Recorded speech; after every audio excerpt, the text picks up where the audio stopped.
हो बोलिए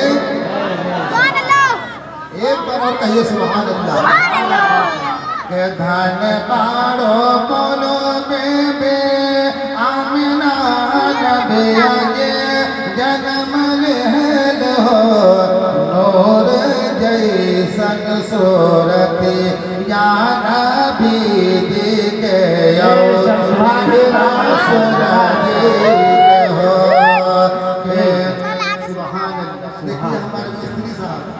इत्तला कर दिए शुरू हो गया सुभान अल्लाह जज़ाए खैर अता फरमाए। अल्लाह इस बच्चे की उम्र में बरकत करिए आमीन।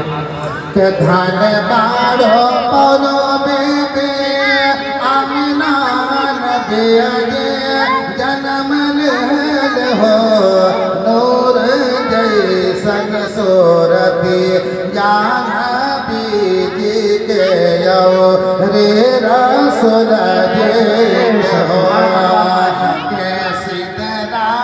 वीडियो बंद मत करिए। आवत जोला जोलावत जोरिया सुनावत हो एक मरतबा कहिए सुभान अल्लाह। कैसे तरह से जबरेले आवत जोला जोलावत जोरिया सुनावत हो सो जा दुआ इल्म के मुख्तार यो रे से सो जा दुआ नारे तकबीर अल्लाहू अकबर नारे रिसालत अल्लाह रसूलुल्लाह जश्न ईद मिलादुन नबी या नारे तकबीर अल्लाहू अकबर नारे रिसालत कैसी तरह से जबरेले आवत झोला झोलावत लोरिया सोनावत हो सिदरा से जबरेले आवत झोला झोलावत लोरिया सोनावत हो सो जा लम के मुख्तार रे से सुभाषा के धन बाड़ो बोलो बेबे आमिना नबी आगे जन्म लेल हो धन बाड़ो बोलो बेबे आमिना नबी आगे जन्म लेल हो नूर जैसन सूरती या नबी जी के रे रसूल मैं जो शेर पेश करने जा रहा हूँ यकीनन आशिक़ मुस्तफ़ा इस शेर पे कोई खामोश नहीं रहेगा। समाअत फरमाए और एक मर्तबा और जन्नत में मकान बनाए कहने सुभान अल्लाह। किताबों में आया है कि कोई मुसलमान अगर अपनी ज़बान से एक मर्तबा सुभान अल्लाह कहता है तो अल्लाह तबारक ताला अपनी रहमत से कबूतर पैदा फरमाता है और जिसने सुभान अल्लाह कहा अल्लाह ने कबूतर पैदा फरमाया और उस कबूतर को दरियाए रहमत में गोता लगाने का हुक्म देता है। वो कबूतर दरियाए रहमत में डुबकी लगाता है, बाहर निकलकर अपने पर को झाड़ता है। उसके पर झाड़ने से जितने कतरे गिरते हैं जितने छींटे गिरते हैं अल्लाह उतना फरिश्ता पैदा करता है। और जिसने अपनी अब ज़बान से सुभान अल्लाह कह दिया अल्हम्दुलिल्लाह कहा है वो तमाम फरिश्ते उसके लिए क़यामत तक मग़फ़िरत की दुआ करते रहते हैं। सुभान अल्लाह हम सुभान अल्लाह कह दे अल्लाह कितना फरिश्ता पैदा करता है वो तमाम फरिश्ते क़यामत तक हमारी निजात के लिए दुआएं करें। सुभान अल्लाह माशाअल्लाह के धन बाड़ो बोलो बेबे आमिना नबी आगे जन्म लेल हो नूर जैसन सूरती या नबी जी के रे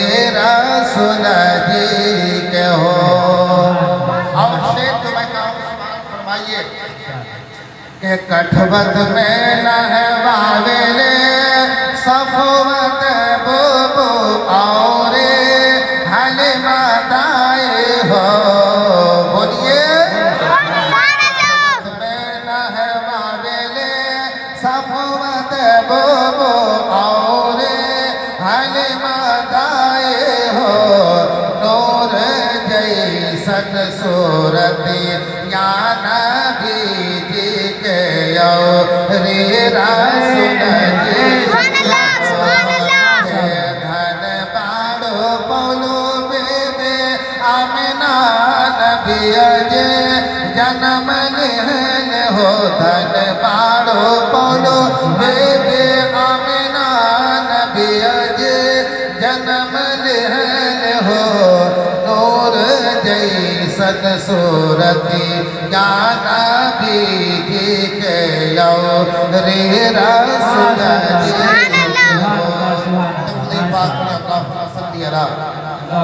सय्यदिना व शफीअना व हबीबना व तबीबना मौलाना मुहम्मद बारिक व सल्लिम सल्लु अलैहि सलातु व सलामन अलैका या रसूल अल्लाह सल्लल्लाहु तआला अलैहि वसल्लम। खुतबे मसनूना के बाद कुरान मुक़द्दस की मशहूर व मारूफ आयत करीमा तिलावत करने का शरफ हासिल किया। अल्लाह तबारक व तआला कुरान में फरमाता है क़द जाअकुम मिनल्लाहि नूरुन व किताबुम मुबीन। तहक़ीक़ आया अल्लाह की जानिब से एक नूर और रोशन किताब। नूर से मुराद हुजूर सरकार मदीना है और किताब से मुराद कुरान मुक़द्दस है। अल्लाह तबारक तआला ने अपने पैगंबर को, अपने नबी को, अपने रसूल को नबी बनाकर, रसूल बनाकर, नूर बनाकर, रोशनी बनाकर, प्रकाश बनाकर, लाइट बनाकर इस दुनिया के अंदर भेजा।